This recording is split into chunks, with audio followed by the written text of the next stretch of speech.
Hoje começamos uma nova série, a série de maio é sempre a série da família, então nós vamos falar sobre família hoje à noite. Mas antes de começarmos a tratar sobre o tema, eu gostaria que você fechasse seus olhos para que possamos orar e pedir para que o Senhor nos acompanhe ao longo da leitura das Escrituras e também da exposição das mesmas, ok? Vamos orar. Senhor Deus, que o Teu Santo Espírito conduza a Tua palavra, Deus, a cada coração que está aqui nesta noite. Que fale o Senhor ao coração de cada um que está aqui, Deus.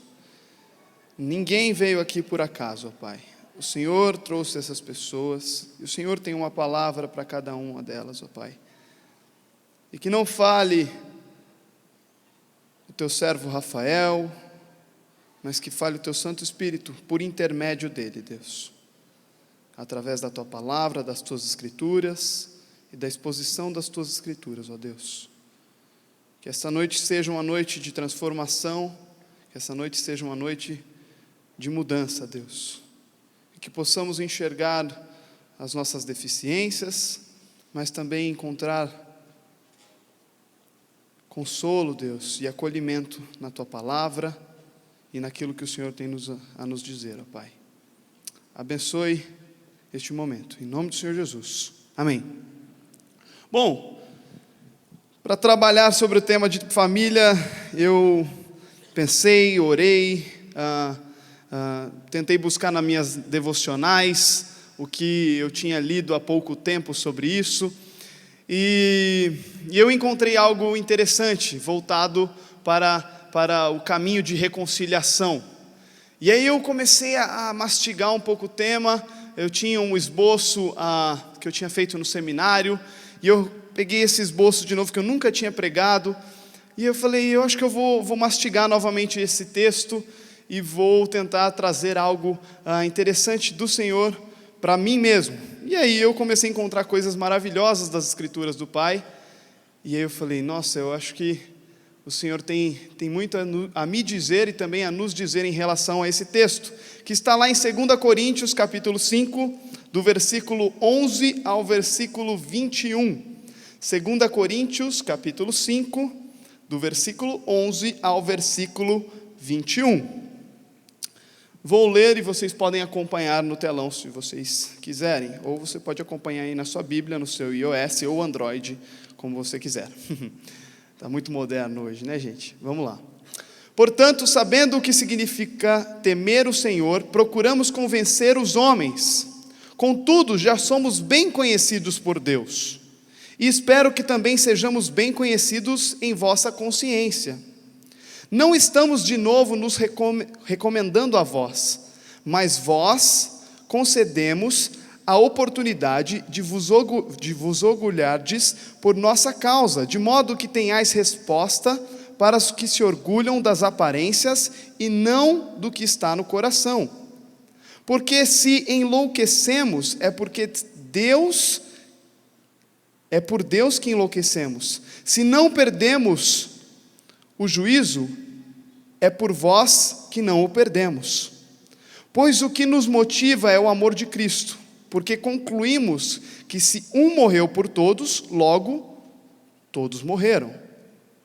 E ele morreu por todos para que os que vivem não vivam mais para si mesmos, mas para aquele que por eles morreu e ressuscitou. Assim, daqui por diante, não reconhecemos ninguém segundo os padrões humanos. Vou ler de novo. Assim, daqui por diante, não reconhecemos ninguém segundo os padrões humanos. E ainda que tenhamos conhecido Cristo segundo os padrões humanos, agora não o conhecemos mais desse modo. Portanto, se alguém está em Cristo, é nova criação. As coisas velhas já passaram e surgiram coisas novas. Mas todas essas coisas procedem de Deus, que nos reconciliou consigo mesmo por meio de Cristo e nos confiou um ministério de reconciliação. Nos reconciliou consigo mesmo por meio de Cristo e nos confiou um ministério de reconciliação. Pois Deus estava em Cristo, reconciliando consigo mesmo o mundo, não levando em conta as transgressões dos homens, e nos encarregou da mensagem de reconciliação. E nos encarregou da mensagem de reconciliação. Portanto, somos embaixadores de Cristo, como se Deus nos exortasse por nosso intermédio. Assim, suplicamos-vos por Cristo, que vos reconcilieis com Deus. Daquele que não tinha pecado, Deus fez um sacrifício, pelo pecado em nosso favor, para que nele fôssemos feitos justiça de Deus. Paulo escreve essa carta à igreja que se reunia em Corinto.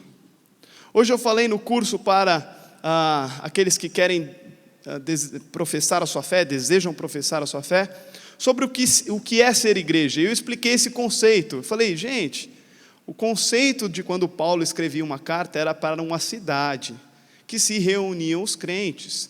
Então, se Paulo vivesse nos dias de hoje, ele estaria escrevendo uma carta para a igreja de Alphaville, que tem pessoas que hoje se reúnem no prédio da igreja presbiteriana, outras que se reúnem no prédio da igreja batista, outros que se reúnem na igreja de assembleia, mas era direcionada à cidade por completo, e todos aqueles crentes que viviam em Corinto recebiam esta carta, entendiam que essa carta era para eles, e não direcionado a apenas uma casa onde estava se reunindo o povo de Deus. Mas as características de Corinto, elas eram um pouco pesadas. Assim como os gregos, o povo de Corinto gostava de farra, eles gostavam muito de farra. E o problema em relação à farra deles, é que era tão pesada, tão promíscua, que naquele tempo surgiu até um verbo, que era corintinizar. Você está corintinizando, hein? O que significava? Está sendo promíscuo demais. Está corintinizando, está pegando pesado. É quase o nosso Sodoma e Gomorra, a Babilônia, quando a gente usa, nossa, aquilo lá estava uma Babilônia, aquilo lá estava Sodoma e Gomorra, estava triste o negócio. Era assim que os povos enxergavam Corinto, era pesada a situação em Corinto. E o pior, quando eles iam buscar a religião, a espiritualidade, o que eles faziam? Eles buscavam uma espiritualidade que favorecesse o consumidor, favorecesse aqueles que queriam ouvir. Então eles buscavam mestres da espiritualidade que falassem para o coração deles, mas que eles saíssem sorrindo sempre e confortados com aquilo. Quase não parece com os dias de hoje, né? Parece que não tem nada a ver com os dias de hoje. Quantas igrejas são como Corinto hoje, onde o pastor massageia o coração das pessoas para que elas saiam felizes e continuem naquela igreja. Era assim que Corinto fazia com a sua espiritualidade, era assim que o povo de Corinto fazia com a sua espiritualidade. Eles buscavam mestres de vários deuses, para que pudessem falar ao coração deles. E então chega Paulo, um mestre não tão dotado de glamour, mesmo porque tinha espinho na carne, tinha dificuldades e tudo mais, mas Paulo tinha ousadia. E Paulo enfrentou com algumas cartas este povo, e as suas falas eram ousadas para esse povo. Porque Paulo, diferente dos mestres, ele cutucava com vara curta o povo. E é o que a gente vai falar um pouco sobre o que lemos. Ele fazia o que todos os mestres da espiritualidade de Corinto não faziam. Ele chamava as pessoas pela orelha e falava, senta aqui que a gente vai conversar junto. E a gente vai falar um pouco sobre reconciliação, sobre tempo, sobre regeneração. Eu vou escrever uma carta para vocês. E até um dia eu estava no seminário e no doutorado e o pessoal começou a falar de Paulo, e aí o professor falou assim, gente, Deus, eu acho que foi meio maluco quando deixou prenderem Paulo, né? Eu falei, nossa, onde já se viu um professor chamar Deus de maluco? Fiquei escandalizado. Eu falei, vou pegar minha carta de saída do seminário. Não, calma aí, gente, não esquenta não, o professor falou. Não se escandaliza não, vou explicar por que eu provoquei vocês. Paulo era o maior missionário do Novo Testamento depois de Jesus Cristo. O cara rodou demais, fez uma diferença incrível. queria viajar, falar de Cristo a gentios, a judeus, a gregos, era inteligente, se fazia fraco para os fracos e tudo mais. Como é que Deus me deixa prender esse cara? Como é que Deus permite que um cara desse seja preso? E aí eu fiquei pensando, é mesmo, cara? Como é que Deus deixa esse cara ser preso? E aí o professor olhou e falou, é porque ele foi preso que ele escreveu as cartas a nós. E se ele não tivesse sido preso, talvez a gente não teria essas cartas.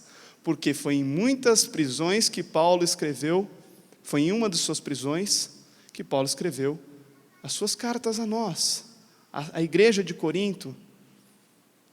E a gente olhando para essa história em Paulo, e olhando aquilo que ele escreve, eu consigo imaginar o tanto que foi dolorido para o povo de Corinto ouvir essas palavras. Por quê? Porque lá no começo do versículo 1 do capítulo 5 até o capítulo 6, versículo 10, Paulo ele vai trabalhando várias atribuições de motivações para seguir o Evangelho. Todas elas importavam para que ele se dedicasse ao Evangelho. Ele queria que o povo de Corinto entendesse essas motivações. E ele queria, inclusive, que as famílias entendessem essas atribuições.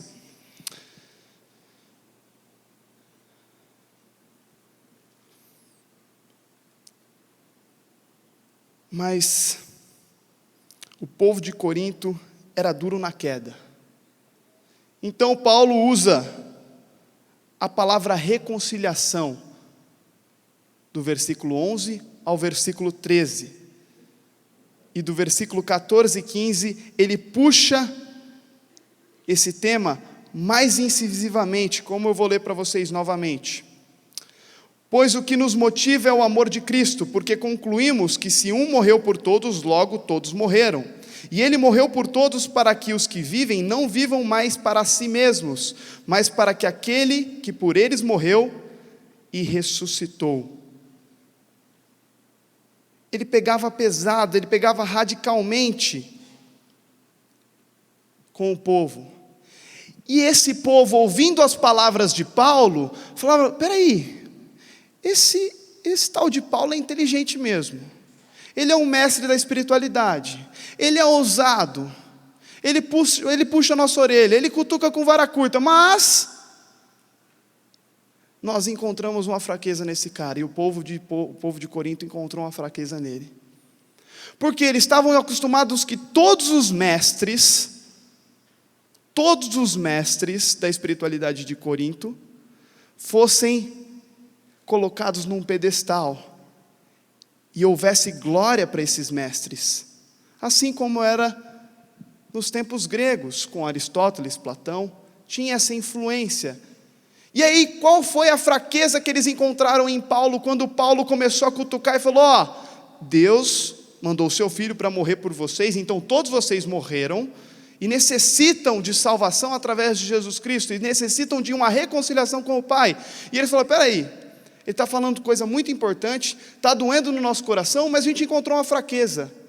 Está todo mundo querendo adorar Jesus e não a Paulo, diferente de todos os mestres de Corinto da espiritualidade. A fraqueza dele nós encontramos. No final, depois dele pregar e fazer toda a diferença, o que se expõe das palavras dele, acaba virando glória para esse tal de Jesus. E nas nossas famílias deveria ser mais ou menos como Paulo em Corinto. O que deveria se sobressair dentro das nossas casas não deveria ser a autoridade do pai, a superproteção da mãe, a rebeldia dos filhos ou o patriarquismo dos avós. Na verdade, tudo que nós fizéssemos dentro de casa deveria gerar glória para Jesus.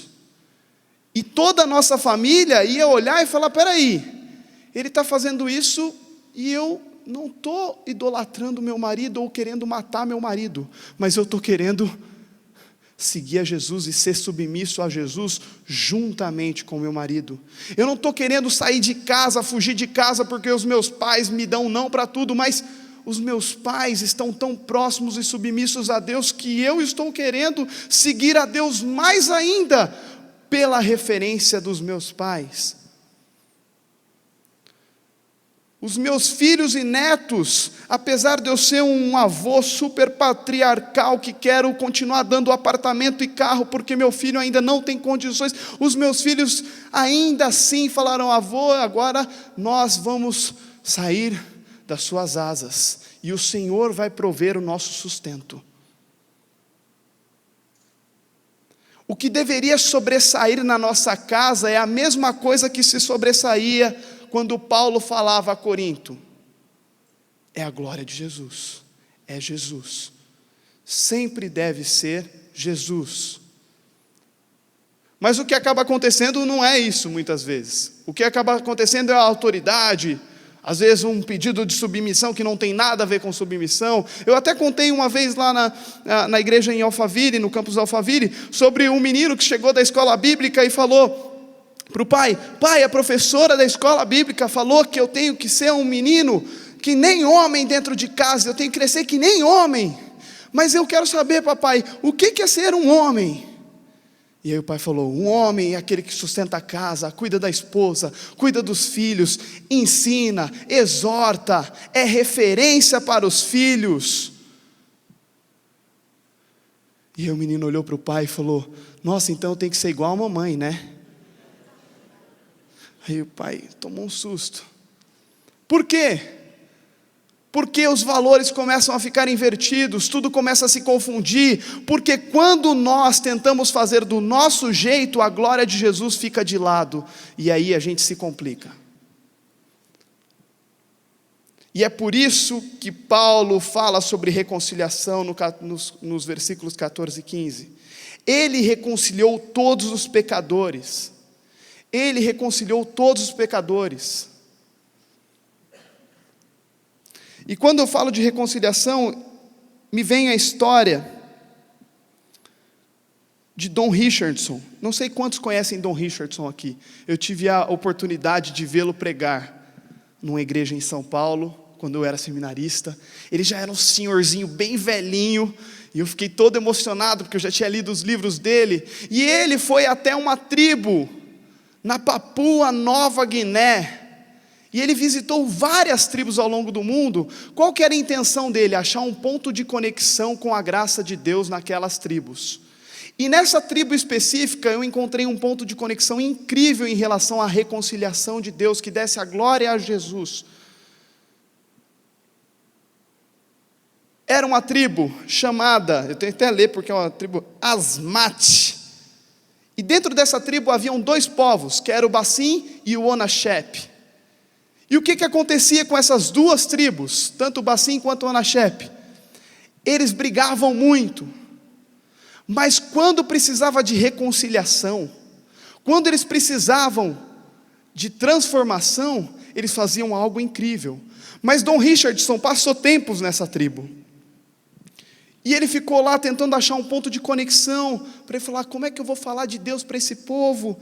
E ele não encontrava, até que um dia as duas tribos resolveram se reconciliar. E sabe como eles se reconciliavam? Todos largavam as armas, andavam a tribo de lá para defronte da tribo de cá, iam andando, um de frente para o outro, largavam as armas. A mãe do cacique, porque eu não sei como chama cacique na Papua Nova Guiné, ela abria as pernas, e o filho do cacique da outra tribo vinha até essa tribo e passava por debaixo das pernas, dos joelhos dessa mulher, e levantava, representando um novo nascimento. O filho dessa tribo ia para outra tribo, passava debaixo das pernas e levantava, representando um novo nascimento. Don Richardson bateu a caneta e falou: tá aí, é por aí que eu vou mostrar reconciliação, porque no nosso evangelho tem novo nascimento, tem nova criação, e quando nós aceitamos a Cristo, somos nova criatura. E ele chegou para a tribo e falou: isso que vocês estão fazendo, já está aqui, meus filhos. E naquela tribo houve avivamento, e naquela tribo houve conversão, porque quando eles queriam se reconciliar, eles entendiam que tinham que nascer de novo. O substantivo reconciliação, na tradução do grego, vem da origem catalage, ou catalasso, que significa uma mudança completa, tanto no viver como no agir. Não é só no viver, é na praxis da nossa vida. A reconciliação gera praxis, gera caminhada de verdade com Cristo Jesus, e gera glória para Jesus dentro das nossas casas e dentro das nossas famílias. Agora, vocês devem estar ouvindo tudo isso e falar: nossa, mas isso tudo na teoria é muito lindo. Como é que a gente faz isso na prática? Porque lá em casa parece que está um furacão.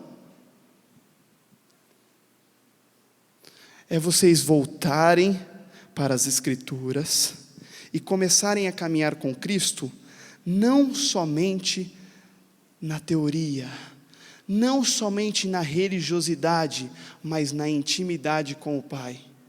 É necessário intimidade com o Pai para que haja reconciliação dentro da família. É necessário você ceder, você entregar os seus direitos para Deus, todos os seus direitos para Deus. Se você for uma pessoa com muitos direitos, você vai ter dificuldade de se reconciliar com seu marido, de se reconciliar com o próximo, com seus filhos, com seus pais. Porque quando nós temos muitos direitos, nós achamos que nós temos lugar, nós temos espaço. Eu não quero que invadam o meu espaço, porque eu vim de uma cultura, minha esposa veio de outra, e cada um cuida do seu limite. Não vamos nos misturar. Cada um cuida, você cuida da finança, eu cuido da educação dos filhos. Você cuida disso, eu cuido disso. Não, vocês são um. Não estou querendo dizer que amanhã vocês têm que mudar tudo a organização da casa de vocês, não, tá, gente? Mas sendo um tem que respeitar o outro e não delimitar as funções do outro, mas confiar que o outro está fazendo isso de forma prazerosa, na intimidade e submissão ao Pai.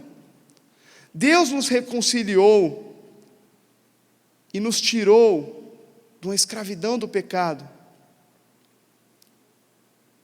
E aí nos versículos 21b, ele passa a nos dar uma nova tarefa. Depois que ele fala: eu reconciliei através do meu Filho de Jesus todos vocês, então eu quero dar uma tarefa para vocês. Não é só vocês receberem a Cristo, tem algo a mais do que receber a Cristo. Isso está no versículo 21, e eu vou lê-lo para vocês. Depende daquele que não tinha pecado, Deus fez um sacrifício, enviou o seu Filho, pelo pecado em nosso favor, Ele mandou o seu Filho por causa do nosso pecado e em nosso favor, para que neles fôssemos feitos justiça de Deus. E no versículo 19, a palavra diz assim: pois Deus estava em Cristo reconciliando consigo mesmo o mundo, não levando em conta as transgressões dos homens, e nos encarregou da mensagem de reconciliação. Ele deu uma tarefa para a gente, e essa tarefa chama reconciliação. Se você ler do versículo 5 do capítulo 5 até o capítulo 6, você vai ver regeneração, tempo e reconciliação é o que mais é investido versículos nesses dois capítulos. Porque Paulo enfatiza a importância da reconciliação. Eu estive numa aula com um pós-doutor chamado Luiz Felipe Pondé. Ele acabou de dizer há tempos atrás que deixou de ser ateu. E a aula dele era sobre a era do ressentimento. Inclusive virou um livro que ele escreveu. E ele disse que há tempos atrás as pessoas não ficavam tão ressentidas. Hoje em dia, você tem um problema com o filho na escola, a mãe vai igual um pavão para cima da escola. Onde já se viu o meu filho ter feito isso? E vocês não viram. Então a culpa é da escola. A culpa é do seu filho, minha filha. Vai cuidar do filho direito. Não, a educação vem da escola. Não, a educação vem de casa. E se possível, e principalmente dos valores bíblicos que você dá a essa criança.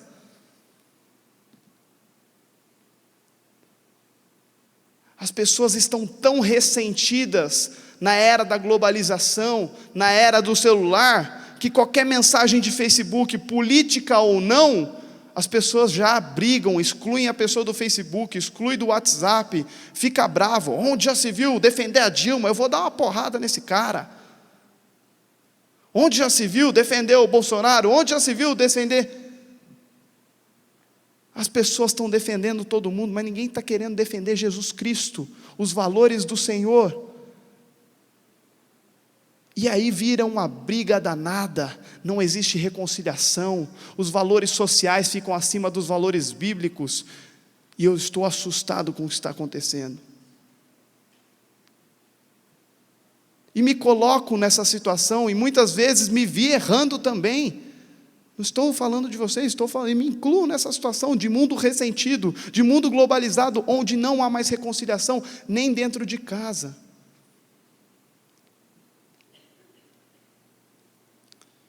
E o Senhor nos deu essa tarefa de reconciliação. E essa tarefa de reconciliação foi encarregada nos versículos 16 e 17 e no versículo 20 de representação. Ele não pediu para você reconciliar somente. Ele pediu para você reconciliar representando o reino de Deus, sendo embaixador do reino de Deus. E é o que nós conseguimos ver. Assim, daqui por diante, não reconhecemos ninguém segundo os padrões humanos. Mas eu posso perder um pouco de reputação se eu ficar tentando me reconciliar demais. As pessoas vão começar a abusar de mim. Se as pessoas abusam de você porque você é bonzinho, não é problema seu, é problema deles. A sua conduta diante do Pai, sendo servo de Deus, dentro da carreira, dentro da escola, dentro da família, deve ser de servidão, de intimidade do Pai e de reconciliação sempre. E ainda que tenhamos conhecido Cristo segundo os padrões humanos, ainda que tenham só apresentado Jesus histórico para nós, agora não conhecemos mais Jesus da história, mas conhecemos aquele Jesus que salvou as nossas vidas e que transforma a nossa caminhada. Então a gente não tem que ficar caminhando por caminhos de pluralidade, onde todo mundo tem uma verdade e você tem que aceitar a verdade de todo mundo. Não, seja firme naquilo que Cristo te deu como responsabilidade. E no versículo 17 diz assim: portanto, se alguém está em Cristo, é nova criação, e as coisas velhas já passaram e surgiram coisas novas. E então Cristo nos dá a representação da reconciliação, dizendo assim no versículo 20: portanto somos embaixadores de Cristo, como se Deus vos exortasse por nosso intermédio. Assim suplicamos-vos por Cristo que vos reconcilieis com Deus. Você tem sido um bom embaixador dentro da sua casa? Deus te deu um ministério. Talvez você não sabia. Falou assim: eu tenho poucos dons, eu só cuido ali da recepção, eu sei tocar, é isso que Deus quer da minha vida. Não, Deus quer que você seja um reconciliador de vidas, dentro do seu trabalho, dentro da sua família principalmente. Mas você não é um operador de máquina, você é um representante do reino, e é um embaixador. Eu costumo dizer para os adolescentes, se um embaixador sai do Brasil, um diplomata sai do Brasil para representar o Brasil na China, ele é a figura do Brasil para 1 bilhão de pessoas. Se Cristo te deu a reconciliação como ministério, como deu a todos nós, você é embaixador do reino de Deus e deve exercer reconciliação para pelo menos as pessoas que estão dentro da sua casa. E isso é graça. Você pode ouvir isso como uma mensagem dura, que nossa, agora então tem que trabalhar pra caramba, então. Nem sabia que tinha que fazer todas essas coisas aí. Achei que era só orar, quando eu brigasse com a minha esposa, podia dormir brigado com ela, e estava tranquilo. Não, é trabalho, é dureza, é árduo, é confiar no Senhor dia a dia. Meu marido não quer saber do Evangelho, minha esposa não quer saber do Evangelho. Joelho no chão, confia no Senhor. Quantos testemunhos e histórias sabemos que o Senhor fez, mesmo que seja depois de 30 anos. Não desanimem, o Senhor deu o ministério de reconciliação, e ainda mais, nos fez como embaixadores do reino. Você é um embaixador dentro da sua casa, você é uma embaixadora dentro da sua casa, para exercer reconciliação. Mesmo que um dia à noite, depois de uma briga ferrenha, você fale assim: marido, passa debaixo aqui das minhas pernas para a gente recomeçar de novo. Se a gente fosse uma igreja um pouco mais maluca, né? A gente ia criar esse jargão gospel, né?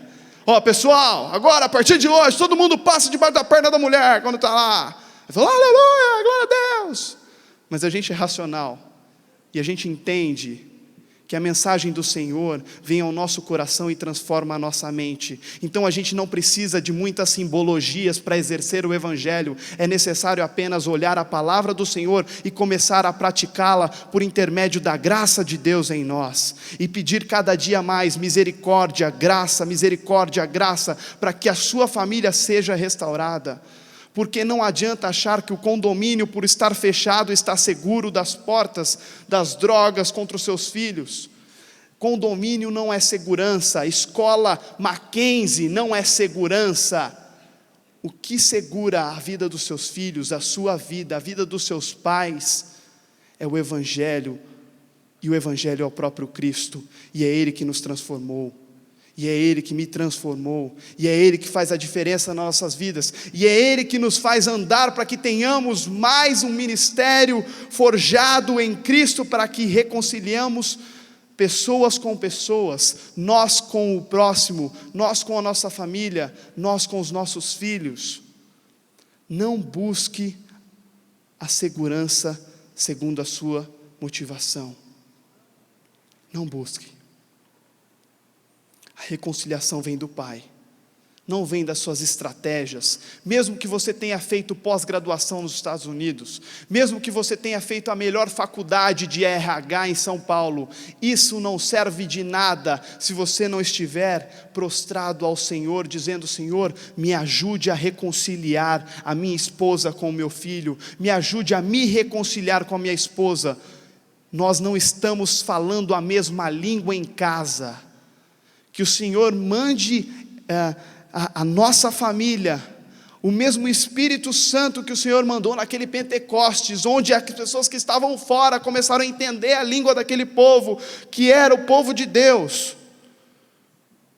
Senhor, que o Espírito Santo faça com que a tradução aconteça entre mim e a minha esposa, que haja tradução simultânea, mesmo que a minha esposa tenha vindo de um lar completamente diferente do meu, que haja tradução através do Teu Espírito Santo, porque só o Espírito Santo pode fazer isso por nós, porque o Senhor é soberano, e Ele nos deu esse presente.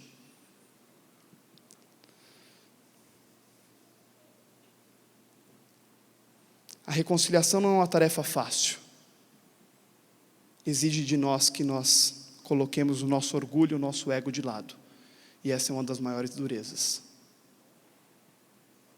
E mesmo que nós estejamos certos na discussão, a gente abaixar a cabeça e pedir desculpa. Isso dói muito, mas é necessário. Jesus fez isso muitas vezes, inclusive antes da sua morte de cruz. Ele não avançou, ele não atacou, e o que o povo judeu esperava era um rei que atacasse, mas ele não o fez. Eu quero te pedir para que você abaixe sua cabeça, para que possamos orar.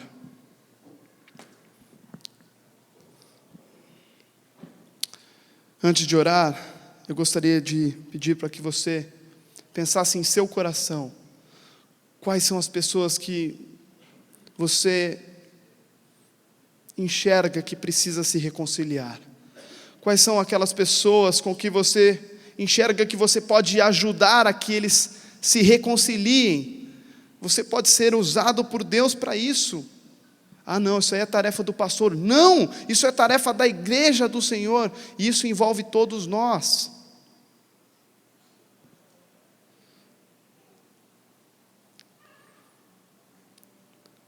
Onde podemos nos reconciliar? Senhor, neste momento, estamos em igreja, Deus, reunidos nesse templo,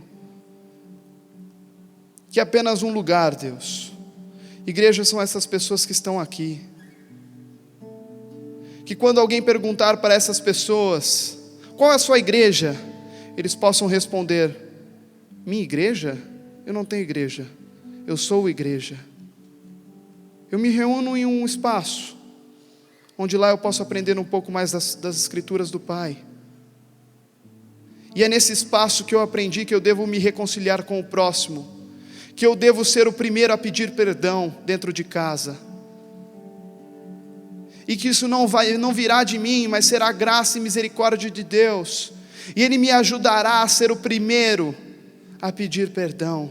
Feliz é aquele que pede perdão primeiro.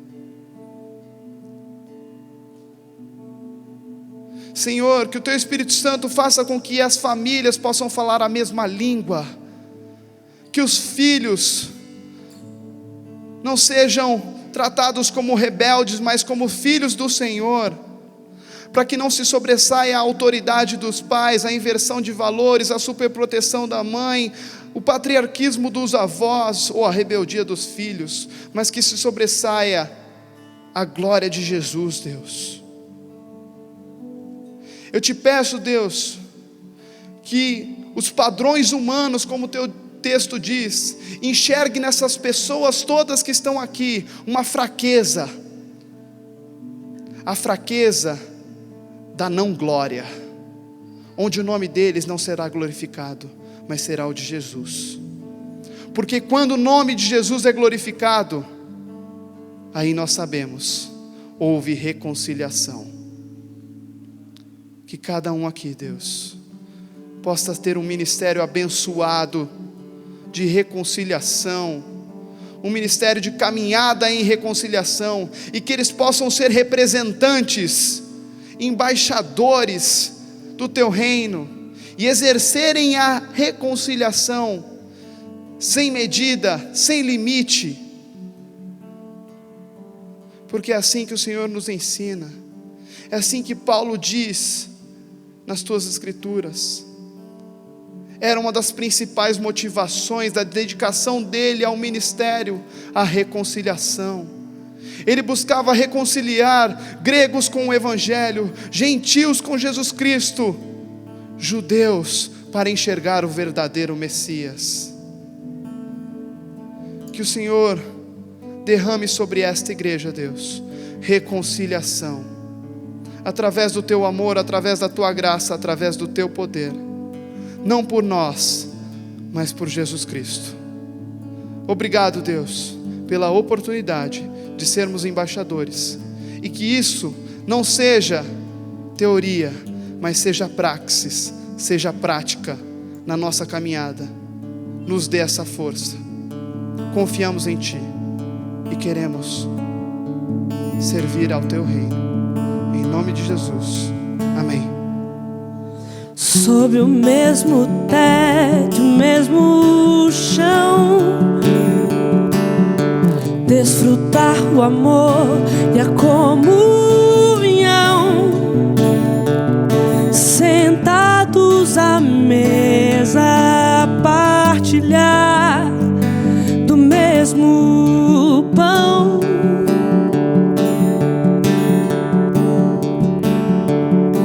das dores, tristezas, desfazer no toque, no abraço, acolher, não sermos só, mas sermos um lugar de renúncia, lugar de perdão, lugar de entrega, paz, reconciliação, perfeita harmonia, no amor do Pai, ligados em Cristo.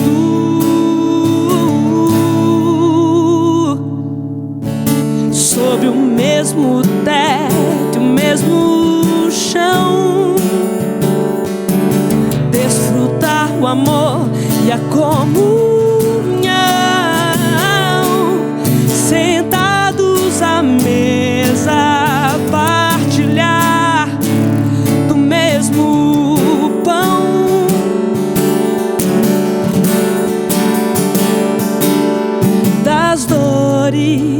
tristezas desfazer, no toque, no abraço, acolher.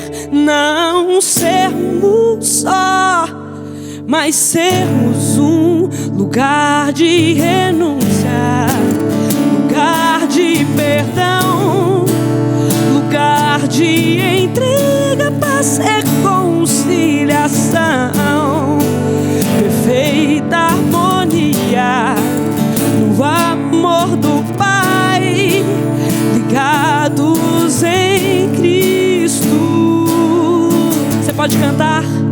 Lugar de renúncia, lugar de perdão, lugar de entrega, paz e conciliação, perfeita harmonia no amor do Pai, ligados em Cristo. E se você estiver sentado aí com a sua família, você pode só dar a mão agora sim e cantar. Lugar de renúncia, lugar de perdão, lugar de entrega, paz e conciliação, perfeita harmonia no amor do Pai, ligados em Cristo.